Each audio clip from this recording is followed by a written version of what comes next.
Hello, hello. Hi, hi. Hello, welcome. Hey, Lindsay. Hi. Hey, Pilar. Good to see you. Hey, Margaret.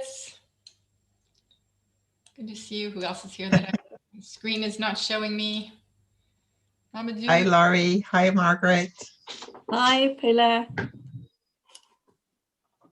Hello, hello. Who else is here? Great. So we'll be starting officially in a minute or two, but feel free to introduce yourselves to each other, chat box or live if you wish. It'd be great to have just some names and where you're calling from in the chat box if you would. It's a bit of mix of people here so far.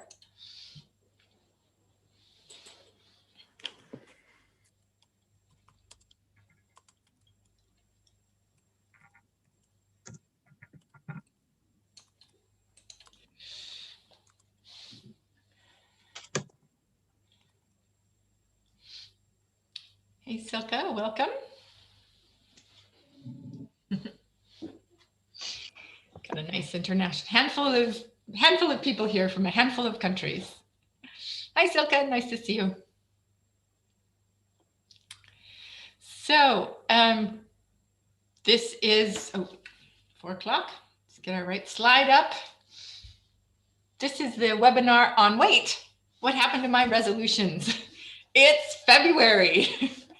Some people call it the graveyard of resolutions. So we'll be talking about goals and goal setting and like that. But it would be nice to just hear a few voices, what you're looking forward to or what had you sign up for this and show up for this particular webinar. And those of you coming in, please feel free to say hello, type your name, where you're calling from in the chat box, and also looking for some contributions for what brought you here.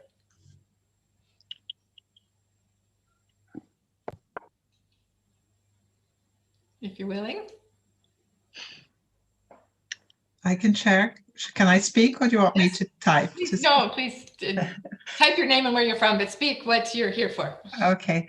Well, because I'm doing the training with Laurie on the traffic lights. So these things that get you stuck.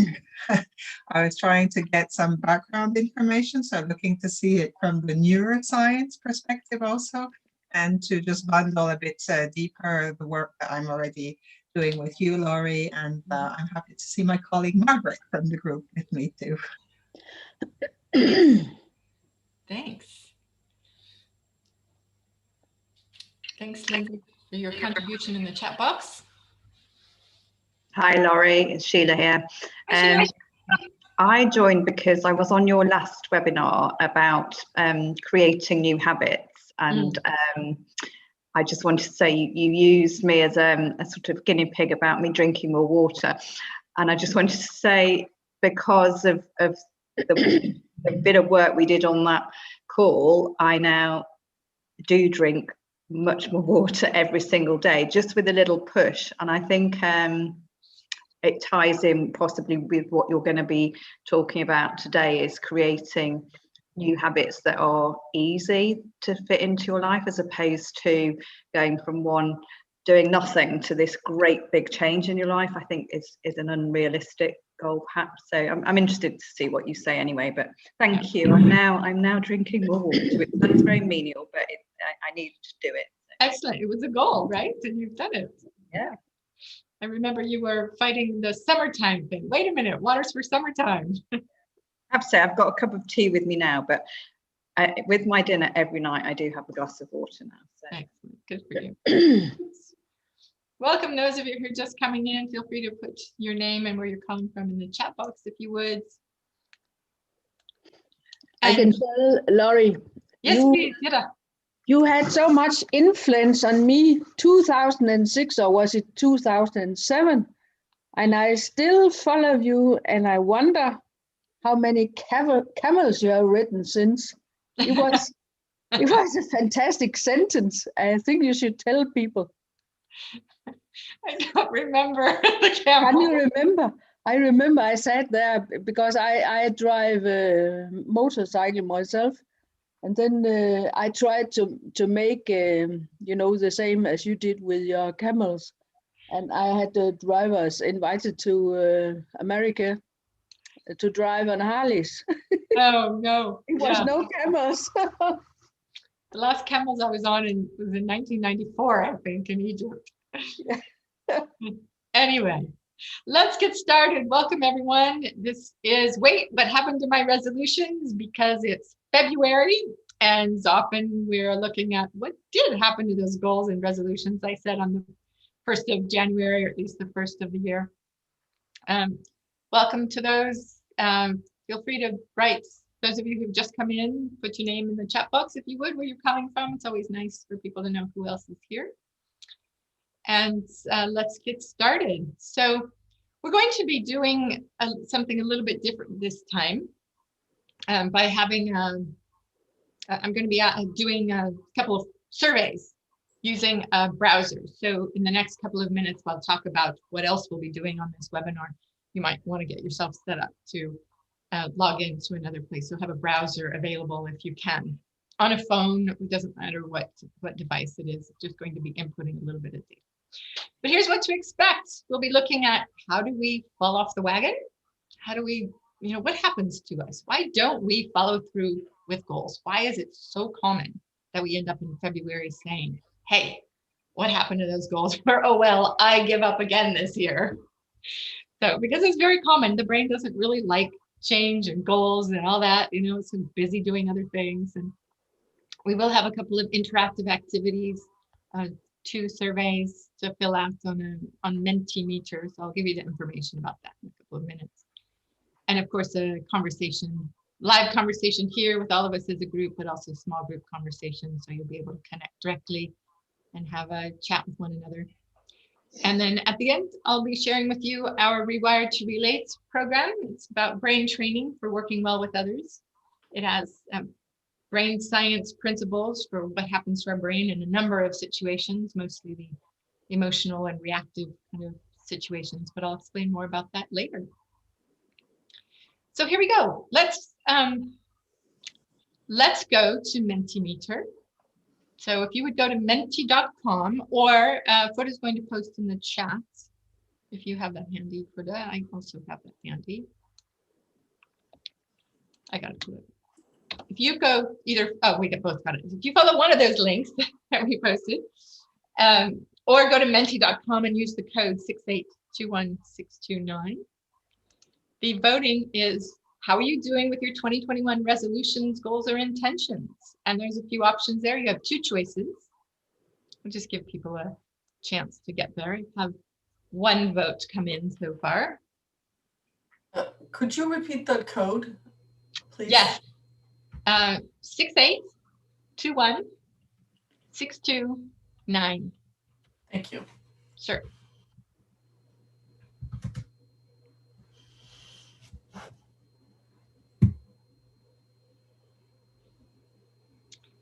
So our options are, I didn't make any resolutions. I forgot about them completely. I'm sort of honoring them. I'm fully committed to one, but forgot others. And fully committed to more than one is the final option, right? Yeah.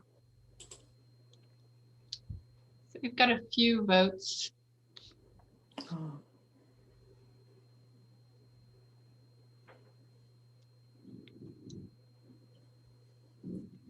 And those of you who are following on YouTube, of course, you can do this as well. That's part of the reason we have menti.com rather than a Zoom poll, is so that everyone who's following on YouTube can also participate in the survey.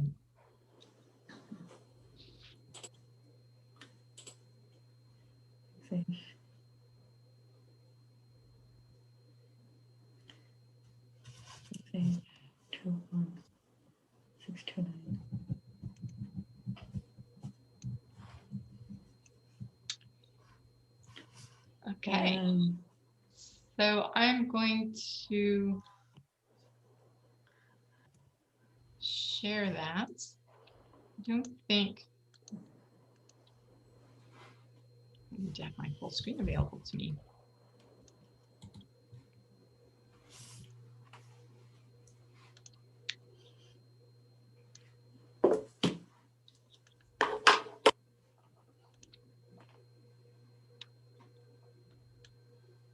I'm going to be sharing with you on my screen share, just within Zoom, what the results are, and people can still vote, I believe. So we have 3 of you who said I didn't make any goals, didn't set any goals. Nobody forgot about them completely. That's fantastic, isn't it? I'm sort of honoring them. I'm fully committed to one, but forgot others, and fully committed to more than one. Bravo.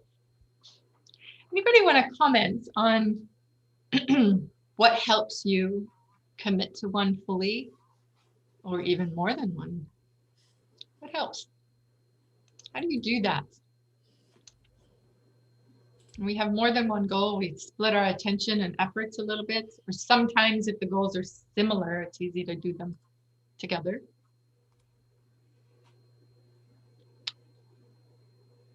Margaret, you say you write them down. Claire, track them on your daily planner. Meditate. What else? You can speak it out verbally or share on the chat box. I guess Smart. I would say if it's important enough. If it's important enough, then we can stick to it, or at least I could. Yeah, great. If I had said any. If you had said any, but you're one of those who hadn't said any. Probably because you set them in December or other times, right? A lot of Nope. people don't do the January. Good. So I have another set of questions. Let's see. Let me get myself back to, okay. So you should have, if you're back on your mentee.com, you should have a second set of questions. You might need to click the button that says go to the new slide. And if you've had a goal before and you've let it slide, now you could do one that you let slide this year so far, or one in the past. Just think about what gets in the way. Where do our resolutions and goals go? And if you have other options that aren't listed there, you can choose up to 4 things here. If you have other options, other reasons, feel free to add those to the chat box.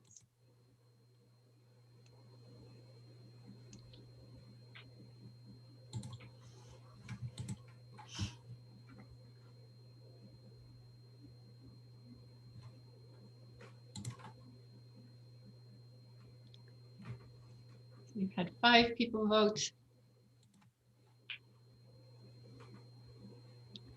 Now 9.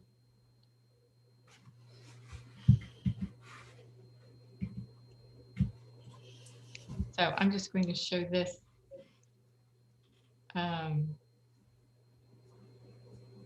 Fully there. So the biggest thing that gets in people's way with this group of people who've submitted answers is that an old habit gets in the way. We have 6 votes there. I'm too busy with my life and work to focus on it is the second one. And then I didn't truly believe I would do it. Other goals are more important. My cravings are too strong, and it's not really me. And the one that nobody voted for, but is also a popular one for many people, is that it goes against what my family and friends do, meaning I don't have the social support to keep going with that goal. So let's look at, we can set Mentimeter aside. Thank you for playing with that. It's good to have a different kind of input from people, I think. I hope that was interesting for you. Let's have a conversation about why are goals elusive? Why, what's going on in our brains that keeps us from following through? We're not bad, we're not lazy, we're not, there's nothing wrong with us when we don't follow through. It's that we have so much on and so many other things. So let's talk first about old competing habits. If you imagine the way you use a mobile phone, I love using that example. You have one mobile phone, you know how to use it, and then you get another one that's slightly different. You will spend some time because you have memorized accidentally, you didn't put effort into it. You just know that you open your screen in such a way, maybe you have a code that you enter, and you go to a certain screen, and then you go to the next screen, and here's where your icons sit that you use, and your body has memorized that. Or if you go to a mini bank and you type in your code, most people know that code. I shouldn't say most people, but a lot of people know that code by the physicality of it, not the numbers. Oh, I do, punch a 1 here and like that. Our bodies remember things, and that's to help the efficiency of the brain. So if we let our body memory hold it, we don't have to hold it in our conscious memory, and so we just do things automatically. It's a great service that the brain has for us, because there's many things that we do. Maybe the way you put your breakfast together, you go and you do this and you put the coffee on, or whatever order you do things in. A lot of that can be done in a half asleep fashion, because that's what our brain provides for us. It sets up habits like that. So really great function that the brain provides until we want to change it.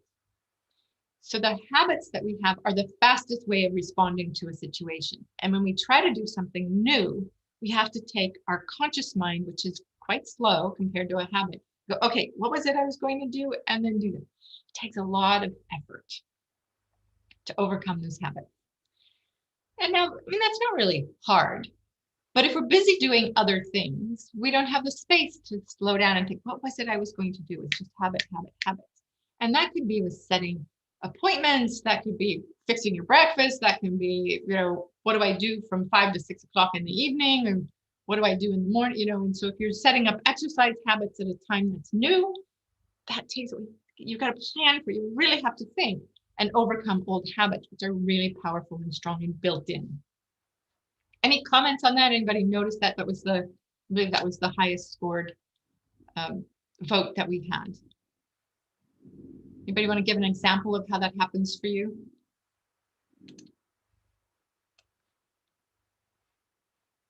No?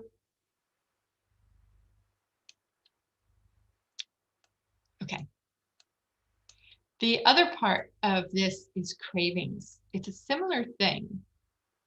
Our cravings, our body cravings. How many of you, if I can see hands, or those of you, if you can do a digital hand raise if you don't have your video on, or even just put in the chat box, how many of you set a goal that was letting go of something, changing something? Okay, I'm not going to eat chocolate or sugar or meat or something. Yeah. Your brain also has a memory of what it expects to consume.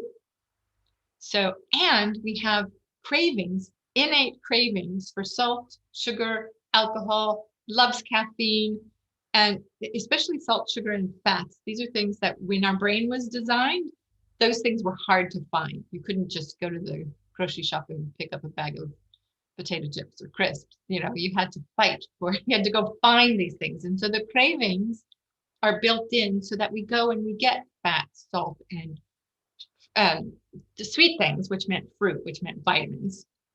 So that's why our innate cravings are like that, because we were designed in a time when those things weren't plentiful. But it hasn't caught up. Our brain doesn't know that you can just get all kinds of sugar and, and it thinks it's fruit, right? And it doesn't get satisfied with candy bars and things.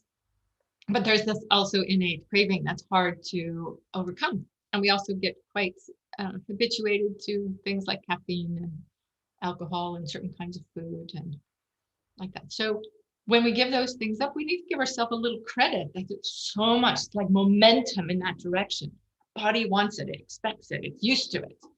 And fighting that takes energy. And if you're really busy, you may not have the energy to fight that. And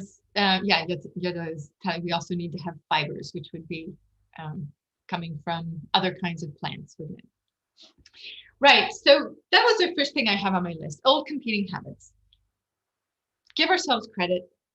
That stuff is going to be powerful, and we need to give ourselves the space to overcome them. The second thing on this list is family and friends do other things. Now, I know nobody here voted for that, but some of you might recognize that from previous things. You might have set up habits of eating dinner or meals or snacks at a particular time. And that's a social thing. We do some things like that that are nice And it's social time. It's things we do together, and our social habits are quite strong. We hold them and the others hold them. So, and it's like a relationship holds those as well. And if we do something different, it feels like we're breaking relationship. And that brain doesn't like that, because belonging is such a big need. So I know people, so I'm thinking of somebody who was really wanting to, had started on some weight loss program, and she'd done a really great job last year losing a bunch of weight. And then we went on lockdown. And in lockdown, she's in the same house, and there's all this here with family and food and love were all collapsed in one package. So I can't not eat because I'm here with my family, was how it was made up. And that's not just a fantasy. That's how our brain does things. We connect people with things. We connect people with actions. My friends and I, if you were not in lockdown situations, and maybe some of you are in situations where you're not on lockdown, maybe you meet friends at for coffee at a certain time, or you go to a pub after work.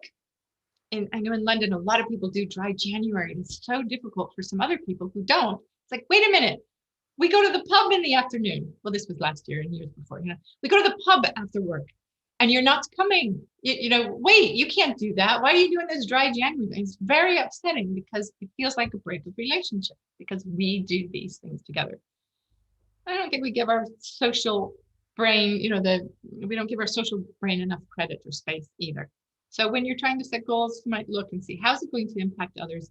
How do you arrange to shift the relationship a little bit, so that the relationship or the other person in the relationship doesn't feel offended, like you're leaving them because you're going to be doing something different. Maybe the two of you or a group of you can plan to do things in a little different way. Does that make sense to you? Anybody? Seeing some nods from people. Yeah. Tuka, did you have an example? Yeah, I mean, the one that comes to mind is when people want to quit smoking. They basically, in order to protect their own selves, they need to step away from the group, right? And that clearly affects relationships. Yes, because the smoking groups have powerful alliances together, and they have great conversations and organizations. I always tell people, especially around team coaching, if you want to find out what's really going on in the organization, go join the smokers, because they build really strong relationships, and they're talking about stuff, possibly doing business as well. Yeah, that's a great example. So the next one is called "It's Not Me." So in my survey, I represented that with "It's Not Really Me," and one of you voted for that. It's like let's say you're going to start doing stuff, like you're doing yoga and you've never done yoga before, but you have a goal to do yoga or meditation. You've learned that it's a really good thing for mindfulness and for brain health and your body health and all that stuff, and go, okay, I'm going to do this. But you've never done it before. And most of you is thinking, I'm not a kind of person who does yoga. I'm not one of those yogi people. And that's how you identify yourself. It's not part of your identity.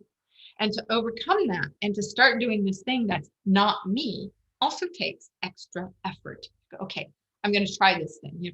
And we need to do it a few times before we go, oh, okay, I get it. It even starts to feel natural for me. And convincing myself that I am one of these people who does this is really essential in that. I know nobody voted for it, but can anybody relate to that or have an example of that? Lindsay, you want to share an example?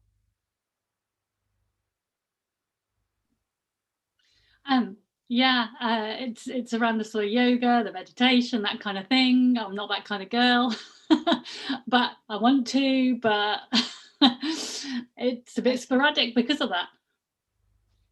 Say that again, it's sporadic. Just because I'm not that kind of girl. Yeah, I'm not that kind of girl. It's that identity thing we have is really strong. I'm not that kind of girl. I don't do that. That's not me. And you can have all kinds of logical reasons for why it's good. But if you identify yourself as it's not me, it's going to be much harder. So you have to work on that identity and retrain yourself. I am a kind of person. Look at me. I'm Lindsay who does yoga. I'm one who does. Yeah. So the next one is, I didn't really believe I would follow through. I think that one got a lot of votes. Yeah. 4 people had voted on that. You know, if there's underlying, you go, okay, I'm going to set a goal, going to do this in January or whenever you start your goal. And by the way, this is all good to follow. Many of you are coaches, of course, this is great for your clients as well, and helping them start to have the identity or, you know, uncover how much do you think you'll follow through? You know, scale of 1 to 10, when you set that goal, how much do you trust yourself to follow through? Could be a great question. Or how much do you really believe that you're going to follow through? And if people say, no, yeah, well, 2, you know, it's not likely that is going to happen, or even probably 7 or less, it might not happen. But it's good inquiry when anybody sets a goal at any time of the year for any purpose. How much do you believe you will follow through? Similar to it's not me. There's a way we identify ourselves, or a way we think of ourselves about whether we will or won't. And sometimes it's about discipline. Am I really going to? Am I the person who does? Am I, you know, do I trust myself to do it? And those are coaching opportunities, of course, and personal development opportunities. So if you find yourself going, oh, you know, I'll set the goal, but then it's probably better to not set the goal at all and to work with yourself first and go, okay, I'm really going to get myself ready. And when I set it, I'm going to do it and mean it. Because when you set the goal and you don't do it, you're just proving to yourself that you're not one who follows through. And that can just break your own trust in yourself. So it's a little bit, are you resonating with that? So yes, some nods in there, yeah. And of course, we've got competing priorities, work life, other goals. Many of you said that's, yeah, you're busy with life. 5 of you said that, and 3 said other goals are more important. We're so busy. We're doing so many things. We have full lives, and then we say, oh, I'm going to add this extra thing to it. And it's hard to add something to an already full life. And on top of that, there's all this thing about we need to have the space to tell ourselves, you know, to have the energy to go, okay, I'm doing something different. Let me think about it. That takes brain power. It takes prefrontal cortex brain power to do that. And if we're waiting till the end of the day when we're really tired, you know, that's probably not the best time. Another thing you can do is set your goals for a time when you know you're fresh. Maybe not exactly first thing in the morning, maybe an hour or 2 after you're, you know, if you're going out for a run, maybe lunchtime is the best time to do that, or yoga or some physical activity. A time when you know that you can carve out the time and you will have the strength to have the discipline. A time when you know you will have the strength to have the discipline, because discipline takes effort and energy. Doesn't happen when you're really exhausted. Most of the time. Doesn't happen if you're doing a new goal. If you have an established pattern, yes, you can do it without that much focus and energy. The new goals take focus. Okay. Time for a conversation. We've been through a number of things that get in the way of your goals in the breakout rooms, but I think you're setting up breakout rooms, groups of about 3, I think. 1, 2, 3, 3, 6, 9, 12, 13, 14. 2 to 3 people, Froda says. So you'll be in a group of 2 to 3 people. Let's do that for 10 minutes. Your question is, what is getting in the way of achieving your goals? So if you didn't lose track of a goal this year, you might think back to times past. And if you're never one who's fallen off one of your goals, then think of a client or a friend or a family member who does. It's about discussing and understanding and building your awareness around what gets in our way. So let's take 10 minutes for that goal, or for that conversation, for that goal, for that conversation. Off you go to breakout rooms. Enjoy the conversation with each other.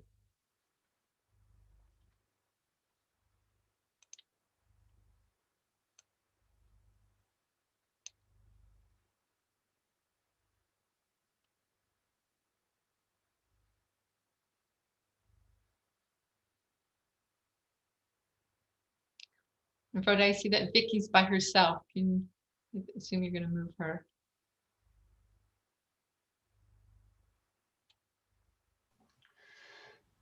I can see that Sari Williams is not joined. Vicky is by herself. I'm going to move her to room 4. Great. And then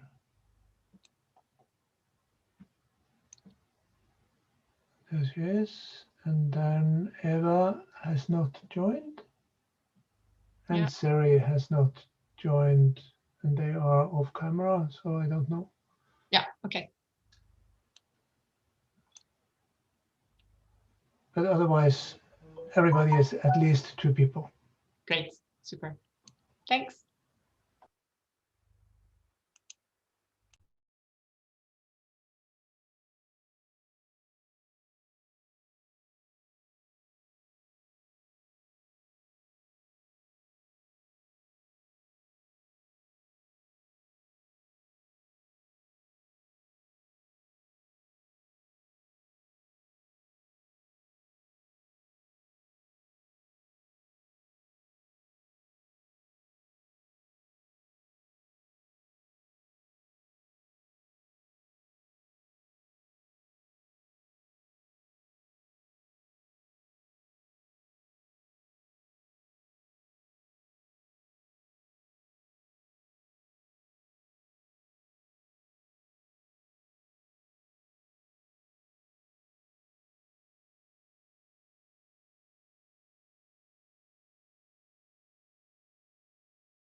Hey there, how was your conversation? Welcome back.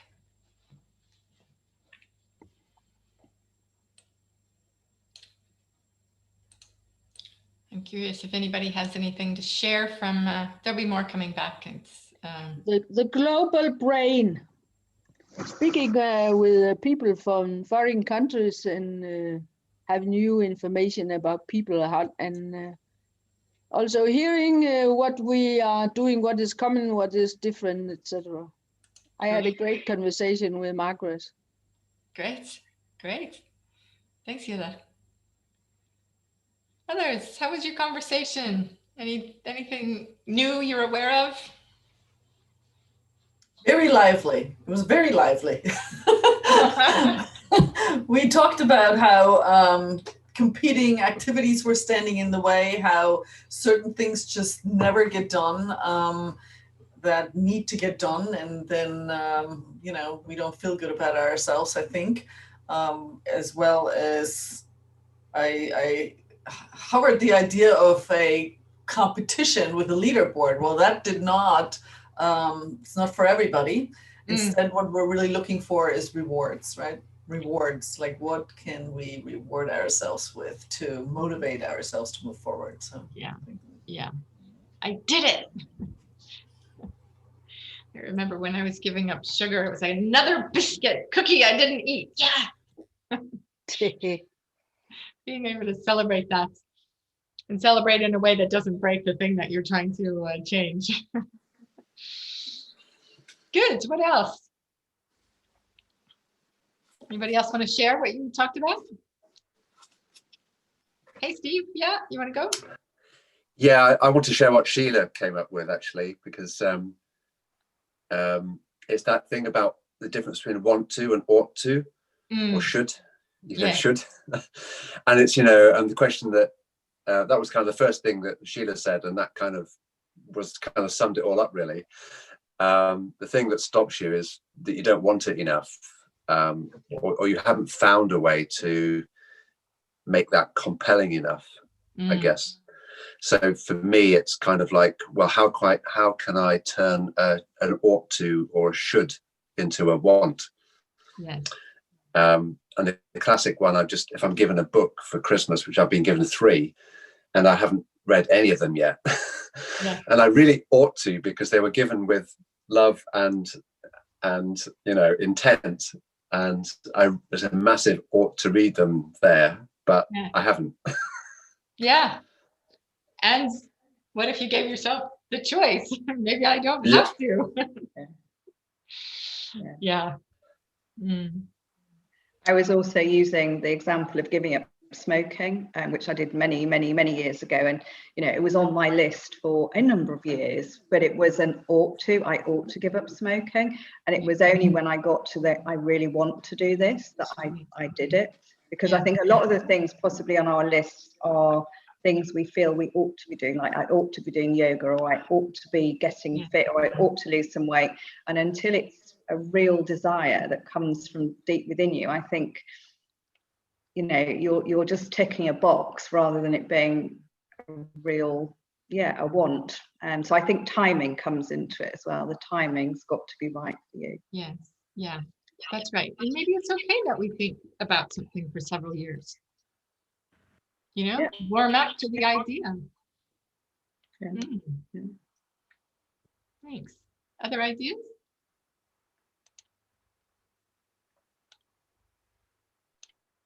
Silke. Sorry, I don't want to hog the conversation, but accountability. Lack of accountability is what keeps me from moving towards certain things. And yes, the yoga thing is there as well, but you know, nobody's watching, nobody's saying, hey, did you do it? Nobody. So therefore, it doesn't get done. Right. And that's where that social thing really plays in well. If you have an accountability buddy or a coach or a partner or somebody, it's like, okay, we're doing this and really going to hold each other accountable. Yeah, accountability buddies don't work for me either, because you know what? And I use this phrase, and apparently I don't even know where it came from, but skin in the game is what, well, you are American, are you not? Yes, I am. Okay, so skin in the game is what makes me move toward my goal. If I have to pay someone to get something done, then I will do it. Otherwise, no. Accountability buddy, no. We'll come up with great excuses and laugh together why we didn't get it done. Great. Yeah. So if you really want to do something, pay someone the big bucks, and you won't want to waste your money. Whatever tricks we need to tell our brain to get in and do the goal, it doesn't really matter, does it? Whatever works for you. Here are a few tips that I have for you. They go in line with the excuses. Pick one goal and only one goal to focus on, one real goal that you want to meet. Maybe there's one that's somewhat related, but just know that they take up too much of your brain space. So try one. Start with one, nail that one, get that into a habit, and then start your next one. So maybe it's yoga first, and then meditation, and then the glass of water, and then, try one at a time, and then one of the books, and then, so one goal at a time. Give yourself a break. All of these are like, give yourself a break. It takes effort, and we just think I should, but give yourself a break. Make time for it. So if you're busy, carve out, block it in your diary or your calendar and say, this is time, and nobody gets to have that time. I'm not scheduling clients or anything else or meetings or anything. This is the time where I do this. Organize it. Don't just trust yourself to sweep it into your day. It occurs to me, it's like, imagine this thing is, this goal that you have is something precious that you respect and honor. So give it time, give it space, treat it as if it's really precious. I don't know if that relates to, if that resonates with anyone. It's a bit of anthropomorphizing the goal, but it can work. So make time for it. Get support from others. Our social brain is incredibly powerful. And for a lot of people, maybe not Silka, but for a lot of people, if you tell somebody you're going to do something, or you have an accountability buddy and you really are promising each other that you will do it, that can help. Especially if it's some of those social goals, like I'm going to stop coming to the pub with the group. Well, what do you do instead? Get some kind of social support. We're so socially oriented. It's really helpful. Then there's believe in yourself and train your brain that you can do it. And the last one, in a similar vein, is tell yourself that this is me. I am a person who. And that is something you can brainwash yourself. I like to use that expression because it's a little controversial. You have to brainwash yourself like a mantra, I am a person who does yogi. I am a yogi. I'm a person who does yoga. I am a person who. I am a person who. And convincing yourself of that, or training yourself in that, can be really helpful. And most of us, I don't think of doing that as part of the goal. I am one who exercises. I am one who. I am not a smoker. Steve, looked like you were going to say something. Steve, were you going to say something? Looked like you. No. Okay. So I want to offer a little visualization. So it's just a guided visualization that I'm going to take you through that will address these bits about believe in yourself, train your brain that you can do it. This is me. It's a little bit about wants. Let's see how we go. It'll be about 5 minutes. Okay. So if you would just sit in your chair. It looks like everyone's sitting. If anyone's standing, that's fine. Lying down is fine as well. Sit in your chair in a way that is comfortable, where you're upright.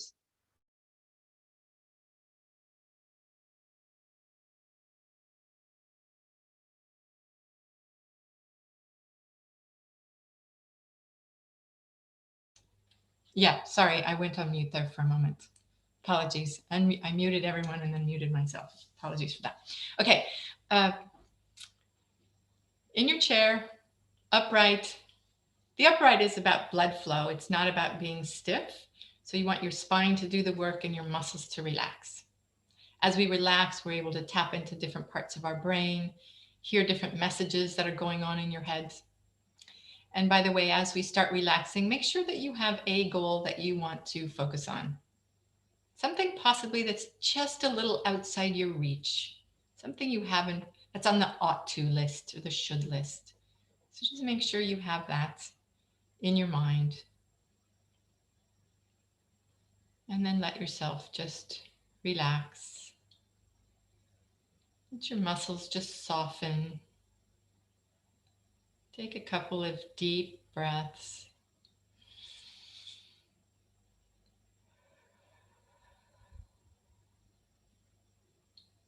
And with every breath, you're inhaling oxygen, which helps metabolize any stress chemicals and it helps you relax. And as you exhale out stress, metaphorically, and allow your muscles to relax. And now bring to mind, in this slightly more relaxed state, bring to mind this goal of yours. This one that's been a little bit out of your reach, one you haven't accomplished yet. And just notice the voices that show up. There may be voices that, these are your inner selves. One that might say, you're not up to it, or another one that says, this isn't you. Or another one says, it's a good idea, but not really. Just allow yourself to entertain those voices.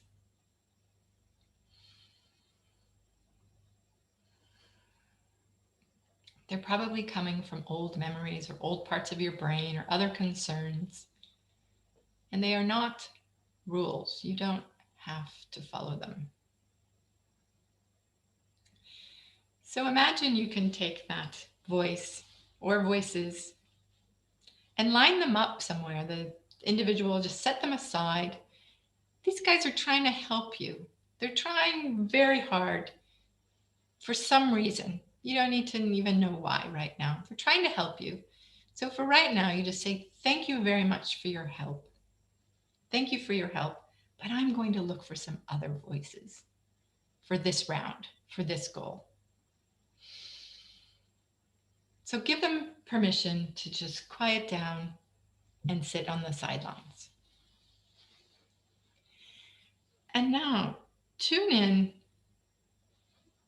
to your wise self, a part of you that knows your good intentions. Tune into your wanting muscle and find the voices that are helpful. So first of all, find the muscle, the wanting muscle that says, I want this goal. And you'll know it's honest when it's just a simple I want rather than a childish I want. I want this. And if you can't find that, that's information for you. But I invite you to look and say, this is something I want. And tune into that and make that voice louder. I want this goal. You might make a note to yourself where that voice seems to come from. Is it in your gut, in your back, in your head? Where is that coming from? That's the I want voice. Thank that voice. We're not leaving it anywhere, but we're going to look for some others. Find another voice, one that says, I am a person who follows through with this goal. I am someone who, and fill in the blank with your goal. I am someone who.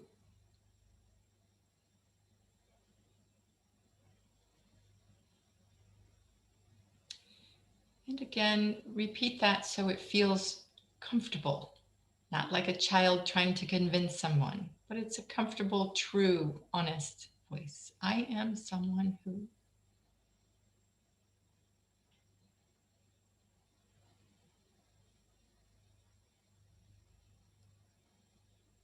Great. And you might notice one of these voices is louder than another. That's fine. We'll be reviewing it in a few moments. There's one more voice we're going to look for. And that voice is, I can do it. I trust myself. I can do it.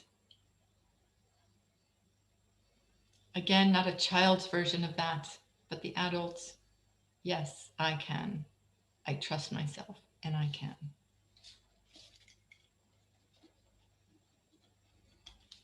So you've got 3 characters there to choose from, or to use them all. The one who knows you really want this. The one who says, I am the person who does this goal. And the third one who really believes and trusts. Just notice where those come from. Notice where they live in you. Keep track of them. And take another big, deep breath. Get yourself back in your chair. Feel your feet on the ground and your hands in your lap. And come on back. When you're ready, open your eyes. You might want to take a couple of notes about this I want, the I am, and I can.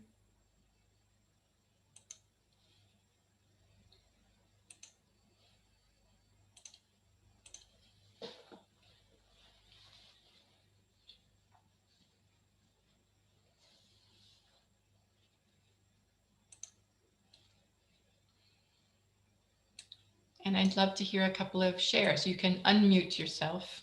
Everyone's been muted, but you can unmute yourself. If anybody would like to share about that visualization.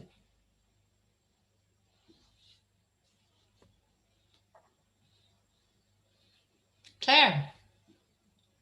Yeah, so for me, the strongest voice, the loudest voice was actually the I am. So my particular goal is getting some particular thing done. And I was like, I am a person who makes stuff happen. And I was just remembering all the other things that I've made happen. So I am that person. Do you know what I mean? Like, and if you ask my friends, they were like, Claire is definitely a person that makes stuff happen, right? That gets shit done. Yeah. So that was the loudest. And I thought, yeah, I am. Great. So that was quite motivating. Excellent. Very good. Thanks. Anybody else? I want the I am or an I can. Silke? And then Steve? Yeah, so I've been saying for a while that I want to put together a keynote address. Because I used to be a lousy public speaker, but I now have the confidence that I can, but I don't have a keynote address. And so the loudest voice in me was that I can. It's just a question of, am I going to get my act together to do it? Will I? Great. And did you find one that said you will? You know, it's one of those things where the pain isn't great enough. The pain of not making a change is not as great as making the change.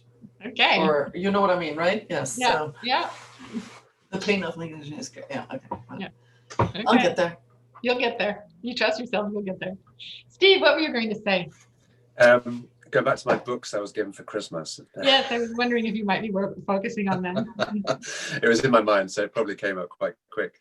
And I want was fairly warm, and it was kind of like, well, I want to bring more value to my clients and more knowledge, more wisdom. But then the I am was stronger, and that was about commitment. You know, my commitment to learning from others, being open to learning from other people, and that came out quite strongly, and I felt quite tingly when I was thinking about that. And then the I can was relatively easy. You know, I'm going to do it. It's just about the structure. Yeah. Great. Big smile on your face too. Yeah.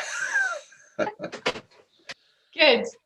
Well, I'm noticing the time, and and just noticing the comments as well. So you can do this. That's the message here. That visualization was about 5 minutes. You can also do a visualization yourself and try to find these voices and these characters, to find your strength, to find your willingness, your wanting. And if you can't find it, it might be time to set it aside. But you can if you choose. Or maybe Or maybe the pain needs to be great enough, as you said, Silke. And then don't beat yourself up if you're not going to choose it. So there we go. That is your that's your way forward. Please do follow it. Think about it. Give yourself a break.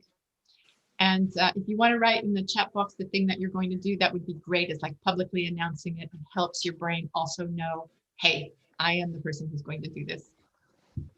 And in our last minutes, I want to share with you about the Rewired to Relate program, just to finish off our session today. This is a program that we have put together over the past few years, and it's a 6-week virtual program. Virtual in the sense of there's an online portion to it, and there's also a live portion to it. So we have some webinars, but we also have learning groups, social learning groups. All of our programs involve social learning because that's such a powerful part of a program. But the point of this program is to learn more about your brain. Train your brain for working well together, working well with others. It's about managing your emotions, managing your reactions, and increasing your capacity of your prefrontal cortex. So we've talked a lot about the capacity that you need to have in your prefrontal cortex, or PFC, for resilience, for focusing on goals, for focusing your attention where you want it, as opposed to where your emotional brain will guide it. So you go pretty deep into what are the different things that hijack me, and how do I get back on track, which will help you work better together and gives you more of a more capacity in your functional, reasoned working brain. Just starting a little bit on the content, there's an online part of this, there are exercises. It's a combination of go at your own pace online, but be in a cohort that's where there's accountability and moving forward together as a whole cohort, and you have exercises to make it real. We've done a lot of study on what makes learning stick and how do we combine all of the best elements. So we have this online part that's at your convenience, but you don't lose the accountability of being in a group. So it's a nice mix of those. And then the learning groups is where the work really comes to life, just like in the conversations we have in these webinars. People talk about how are you using this material? How are you using it? And it's very connecting and enlivening.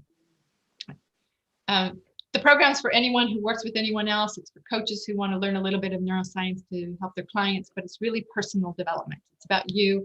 Had plenty of coaches who've come and learned a lot, even if they've even been teaching emotional intelligence and brain work. So there's a lot of new information there. And we have a program that starts next week, which is why I wanted to tell you about it. Starts on the 16th of February. There's one kickoff webinar on Tuesday, the 16th. It's an hour and a half. After that, it's learning groups. Make your own time with the learning group of about 3 or 4 people, and 2 other webinars that are supportive, but they're not required. So those are available, and would be happy to tell you more about it. Frodo's going to put the link in the chat box. So you can find more information. There's a link there to find out more information about Rewired to Relate. And if you have any questions or any comments about any part of this webinar, I'm happy to hear them, answer questions, talk about whatever you want to talk about. I'll be here for a few minutes. And Pilar, yes, there's another date for Rewired. There's another one in May. May 4th, I think, is the starting date of the next one. You can go to that same Rewired to Relate link, and I think that page will tell you. And you can already sign up for that one as well. Any comments? Anybody want to say anything before we go?